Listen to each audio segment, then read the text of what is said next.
Halo semuanya, ketemu lagi. Sekarang kita sedang berada di kota Ciamis, Jawa Barat. Sebelum ke Garut kita singgah dulu di kota Ciamis. Kata Amis dari bahasa Sunda berarti manis atau cantik, maka dari itu Kelurahan Ciamis yang menjadi ibu kota Kabupaten Ciamis dengan predikat Kota Manis, saya akan menjelaskan sedikit tentang kota Ciamis dan merekomendasikan kawasan wisatanya.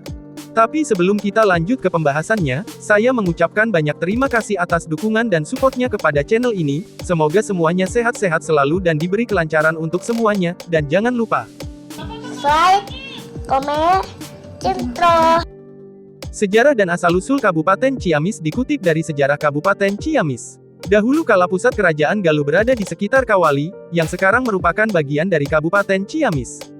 Berdasarkan naskah-naskah kelompok pertama, berdirinya kerajaan Galuh dikaitkan dengan tokoh Ratu Galuh, yang merupakan ratu pertama dari kerajaan tersebut.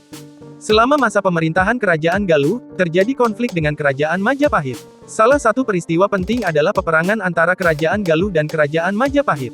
Peperangan ini berawal ketika putri dari Prabu Maharaja Linggabuana Wisesa, yang merupakan penguasa kerajaan Galuh, ingin diperistri oleh Prabu Hayam Wuruk, penguasa kerajaan Majapahit. Pada saat itu, Raja Sunda menolak permintaan Prabu Hayam Wuruk dari kerajaan Majapahit untuk menikahi putrinya. Hal itu dilakukan karena merasa tidak puas dengan sikap arogan dan dominasi yang ditunjukkan oleh kerajaan Majapahit memilih berperang. Dalam pertempuran tersebut, Raja Sunda gugur, dan putranya yang masih kecil, Prabu Niskalawastu Kancana tahun 1371 sampai tahun 1475, menjadi pewaris tahta. Kemudian, kerajaan dipegang oleh Hyang Bunisora Suradipati tahun 1357 sampai tahun 1371, hingga pada akhirnya diserahkan kepada Niskalawastu Kancana ketika sudah dewasa. Pada tahun 1595, kerajaan Galuh jatuh ke tangan Senopati dari Mataram setelah invasi yang diperkuat oleh Sultan Agung. Pada masa itu, Mataram, yang dipimpin oleh Sultan Agung, sedang melakukan ekspansi ke wilayah-wilayah sekitarnya untuk memperluas kekuasaannya. Pada tahun 1628, ketika Mataram merencanakan serangan terhadap VOC di Batavia, terjadi perbedaan pendapat di antara masa Mataram di Priangan. Kala itu Galuh dipimpin oleh Adipati Panaikan, diangkat menjadi Wedana Mataram dan cacah sebanyak 960 orang. Rangga Gempol I dari Sumedang menghendaki memperkuat pertahanan terlebih dahulu, sedangkan Dipati Ukur dari Tatar Ukur, menginginkan segera dilakukan serangan. Selain itu, pertentangan juga terjadi antara Adipati Panaikan dari Galuh dengan adik iparnya yang bernama Dipati Kertabumi. Dalam perselisihan antara Adipati Panaikan dan adik iparnya, Adipati Panaikan terbunuh pada tahun 1625. Setelah kematiannya, putranya yang bernama Mas Dipati Imbanagara menggantikannya sebagai pemimpin kerajaan Galuh. Pusat pemerintahan pun dipindahkan ke Cineam. Pada masa Dipati Imbanagara, terjadi perpindahan ibu kota Kabupaten Galuh dari Cineam ke Calincing. Namun, tidak lama setelah itu, ibu kota kembali dipindahkan ke Panyingkiran.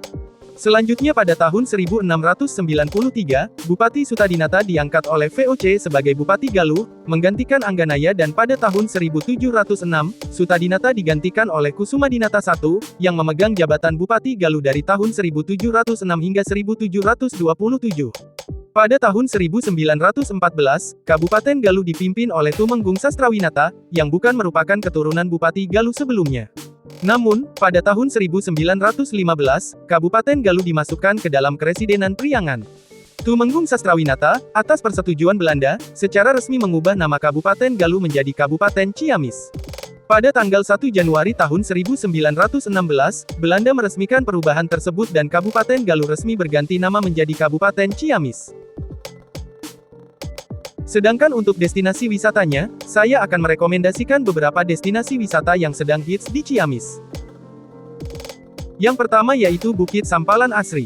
Wisata Bukit Sampalan Asri, Ciamis, Jawa Barat, sedang hits dan baru resmi dibuka pada Minggu, tanggal 19 Februari tahun 2023. Meski baru dibuka, tempat ini sudah ramai dikunjungi sejak beberapa pekan terakhir ini.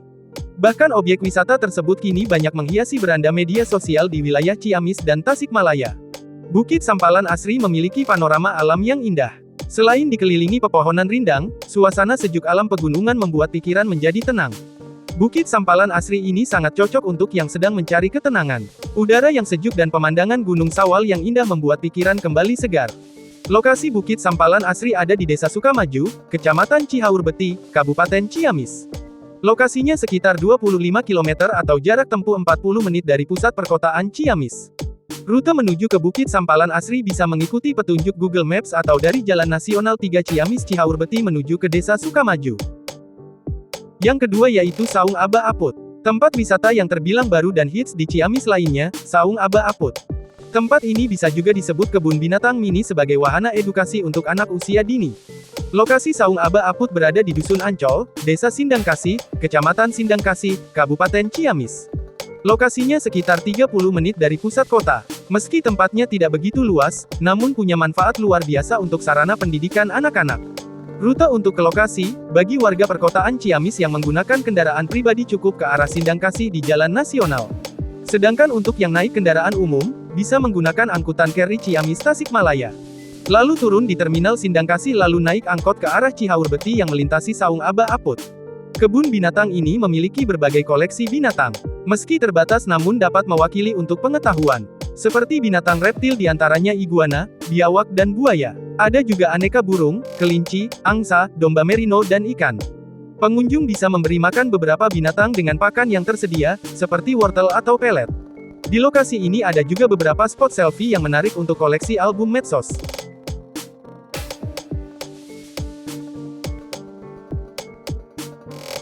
Dan yang terakhir yaitu Villa Sri Kandi. Tempat wisata Villa Sri Kandi Panjalu Ciamis ini meski masih dalam tahap penataan namun sudah hits.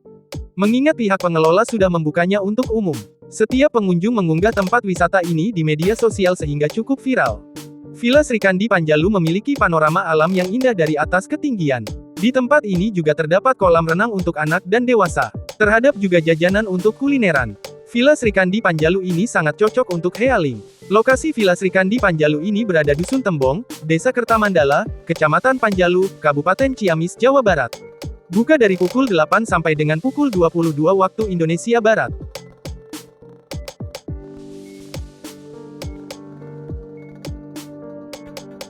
Demikian ulasan sejarah dan destinasi wisata yang saya rekomendasikan, semoga bermanfaat.